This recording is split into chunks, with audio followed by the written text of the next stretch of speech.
Lewis Hamilton a terminé 4e et George Russell 5e lors du Grand Prix de Mexico, profitant des difficultés rencontrées par Red Bull et McLaren en début de course.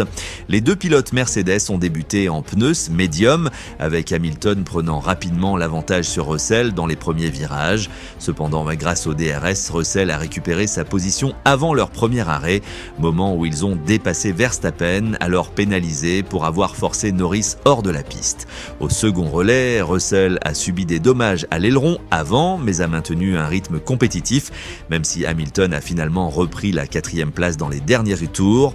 Hamilton a exprimé sa satisfaction pour les points obtenus, reconnaissant que les deux Mercedes n'étaient en fait pas assez rapides pour viser le podium. Il a noté que leur rythme s'était amélioré lors du deuxième relais, mais que l'équipe doit encore travailler pour rivaliser avec Ferrari et McLaren.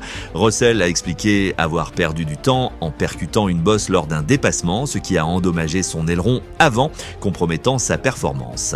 Malgré cela, il considère que leurs 4e et 5e places sont un bon résultat pour Mercedes, bien qu'il reste frustré de ne pas pouvoir se battre aux avant-postes.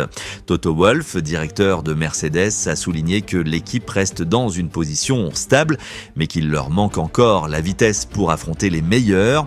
Il a insisté sur le fait que les dernières courses servent de test pour développer la voiture de l'année prochaine, ce qui est devenu une priorité pour l'écurie. Andrew Shovlin, directeur de l'ingénierie en piste, a ajouté qu'ils avaient laissé Hamilton et Russell se battre en piste, mais que les dommages subis par Russell et l'usure des pneus de Hamilton ont limité leurs possibilités de performance maximale. Enfin, Wolff a expliqué que la gestion du plafond budgétaire impose des choix créatifs. Mercedes a déjà souffert de 3 accidents coûteux en 2 week-ends, ce qui restreint leur capacité à intégrer de nouvelles pièces. Wolff a conclu que chaque course est désormais une occasion d'apprendre et que l'objectif de Mercedes est de retrouver une position compétitive pour la prochaine saison, même si cela signifie sacrifier des résultats à court terme.